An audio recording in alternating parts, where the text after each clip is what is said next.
All right, let's talk about one of those championship caliber teams here, because the way this is going to be structured, I have 7 overreactions. We're going to have 5 to 6 minutes to determine whether these overreactions are overreactions, proper reactions, or just me being a trolling engagement farmer, as people The like last to one. say.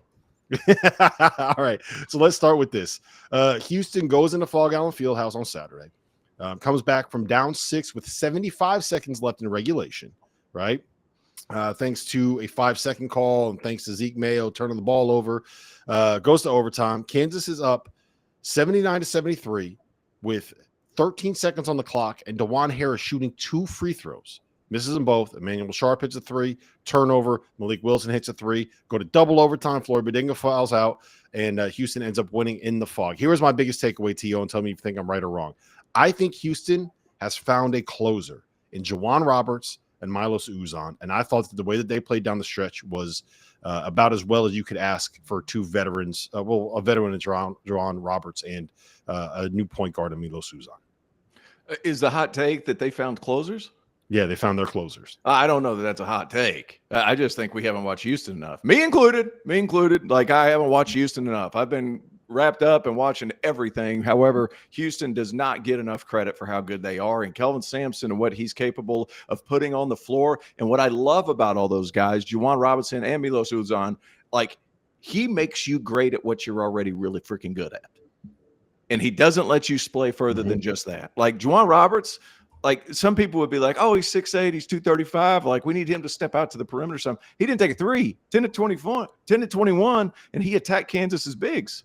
Like, that's big-time stuff. 4 of 9 from the free throw line, man can't throw it in the ocean. However, he was a beast inside, and that's what they needed on that particular day, and that's where Kelvin Sampson's going to put him. Uzan, like, here's the deal with him. Like, as he's been here longer and longer and longer, you've seen him get more comfortable with what Houston wants him to do. Bingo. And what Houston wants him to be.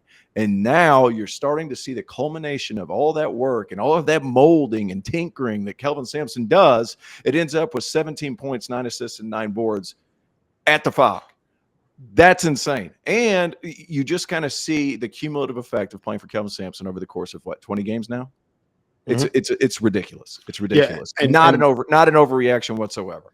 And 2 things, Fender, then I'll throw it to you. 1, credit to Kelvin and Kellen and that staff. They've kind of tweaked what they've done. Instead of trying to fit Milos Uzan into the Jamal Shed offense, they've re-tinkered some things to kind of let Uzan thrive on his own. And what they do down the stretch now is they basically space the floor, get Cryer on one side, Sharp on the other, and put Juwan Roberts and Uzan in a ball screen and say, Milos, if you can get to your right hand, go hit that little float in the lane. If you can't, hit Juwan Roberts on that short roll. He's going to catch the ball 18 feet away from the basket. He's going to take 1 dribble to his left hand. He's going to throw his shoulder into you. He's going to get some space. He's going to put that little, I don't know if it's a jump hook, if it's a floater, if it's a jump shot, or whatever it is. You know what I'm talking about. You guys have all seen that shot.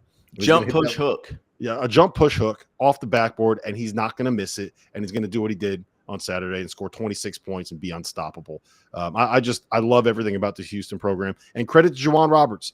That dude stayed at Houston for a 6th year. We know how much big men were getting on the open market in the transfer portal. That dude went nowhere. He stayed at Houston. You got to love that. You got to respect that.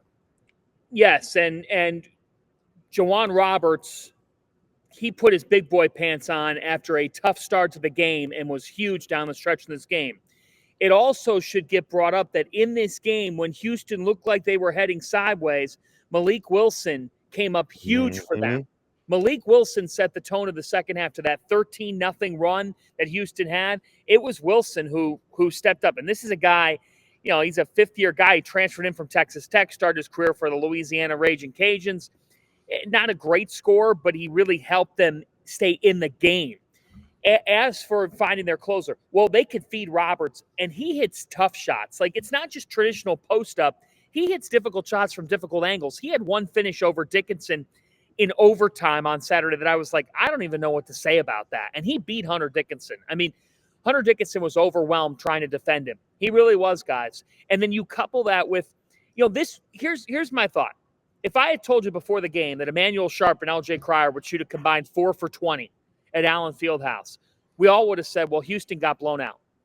If Cryer and Sharp are that poor, Houston probably lost. They shot 4 for 20 in the game. But let's get the name right, Milos Uzan. Uzan? They do use the U. It's in the pronunciation guide, and I heard Fran Fraschilla My bring it up on apologies. Saturday.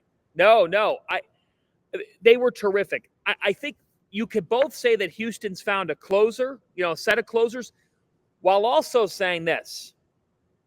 That is the most stunning loss in Bill Self's career. No doubt. It is the most stunning loss I've seen maybe ever in a regular season game. I can't remember a team being up by 6 points in a building like that and losing the game. And they didn't do it once. Everybody's forgetting. In regulation, they had the game won. So that is a loss that sticks with you. It just is. I am really curious off that game. Houston, I love. I think they're a top 5 or 6 team in the country. And they scheduled well and benefited from it. But if you're Kansas, that one really sticks. And for me, I know that they got good production out of Badunga, and I know that they got a great shot-making day out of Griffin. The fact is, though, Griffin hasn't done that every game. Kansas, to me, they're just a Sweet 16 team. That's just what they are.